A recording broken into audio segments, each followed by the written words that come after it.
যারে কবরে রাখতে কারণ বিলম্ব হয় নাই, আল্লাহ পাক রব্বুল আলামিন কবরে জান্নাতে ডেকোরেশন করতে মুহূর্ত কারণ দেরি করেন না।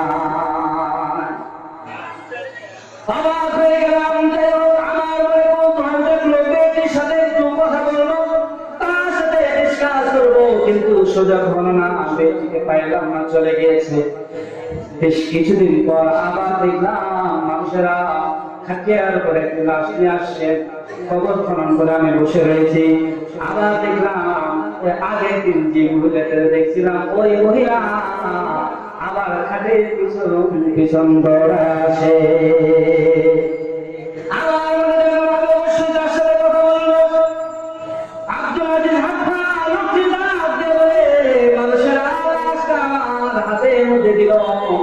আমি লাশটা লইয়া কবরে শুয়াইলাম, শোয়ানোর সাথে সাথে দেখলাম আল্লাহু আকবার, কাজ এখন শেষ হয় নাই, কয়েকটা মাসের ফাটা কমপ্লিট এখন দেরি আছে। আমি দেখলাম কতগুলো আসারে ফেরেশতারা ফুলের তোড়া লইয়া আমি লাশটা আমার হাত থেকে তারা ছিনিয়ে নিয়ে ভিতরের মধ্যে চলে গেল। কবর আর সম্পূর্ণ নয়, বরং কবরটা ভিতরে অনেক জায়গা করে নিয়েছে। আমার হয়ে গেলাম, শুধু তাই নয়, কবরের মধ্যে দেখলাম কে বা কারা মুহূর্তের মধ্যে জান্নাতি ফুল দিয়ে মুখে সাজায় দিয়েছে।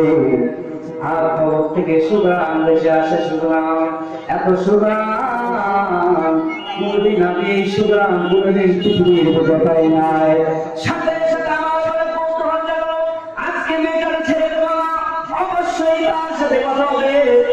আমি গান দিয়ে বললাম, মাগো যখন আপনি ওয়েট করেন, মাগো আপনি ওয়েট করেন, যতক্ষণ পর্যন্ত মাটি দেওয়ার কাজ সম্পাদন না হলে আপনি চলে যাবেন না।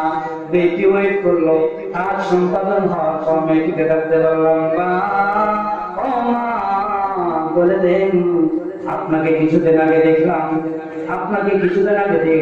খাটিয়ার পিছন পিছন দৌড়াইছিলেন, কে আপনি? মেয়েটি ডাকতে বলল, বাবা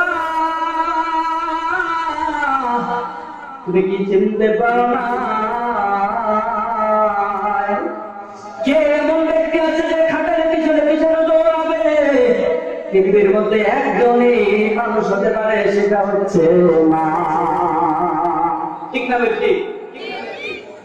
আল্লাহ নবী বলছেন সবচেয়ে পৃথিবীতে কঠিন জিনিস হচ্ছে সন্তানের লাশটা নিজ বাবার কাঁধে বহন করা। সবচেয়ে কঠিন জিনিস হচ্ছে নিজ সন্তানের গায়ে মায়ের চোখের সামনে লাশ পরানো, কাপড়ের কাপড় পরানো, এটা হচ্ছে সবচেয়ে কঠিন জিনিস। মা সহ্য করতে পারে নাই, এলাকার মানুষ লাশ নিয়ে যাচ্ছে, মা পিছনে দৌড়াচ্ছে। কেউ ভাই বন্ধুগণ, পৃথিবীতে এমন কোন ইতিহাস নাই যে যতই প্রিয়জন আপনজন ভালোবাসার মানুষ হোক, যে ভালোবাসার মানুষটা মারা গেছে সারা জীবন সে কবরের মধ্যে কাটায় দিয়েছে, এমন কোন ইতিহাসের আমরা করি না। তবে এমনটা ইতিহাসের পাঠায় হাজারো ঘটনা দেখাইতে পারবো, সন্তান মারা গেছে, মা কবরের উপর কবরে সেই জায়গায় সারা জীবন কাটায় দিয়েছে। মা কঠিন জিনিস। আব্দুল আজিজ এটা আপনার এটা সন্তান, এটা আপনার বলে, ও আব্দুল আজিজ আব্বাস, এটা হচ্ছে আমার সন্তান। আগে যে সন্তানটা যারা দাফন করেছিল সেটাও আমার ছেলে, এটাও আমার ছেলে। তবে আব্দুল আজিজ আব্বাস আমি মার কলিজা পেটে চৈচিল হয়ে গেছে, আমার দুইটা সবচেয়ে বড় সম্পদ, এই দুই সন্তান, কেউ আর না। বলেন দেখি, সন্তান যদি মারা যায়, মা বাবার ব্রেন কি ঠিক থাকে? মা বাবা অস্থির হয়ে যায়, পাগলের মতো হয়ে যায়, অনেক মা বাবা আছে ভারসাম্যহীন হয়ে যায়, ব্রেন আউট হয়ে যায়।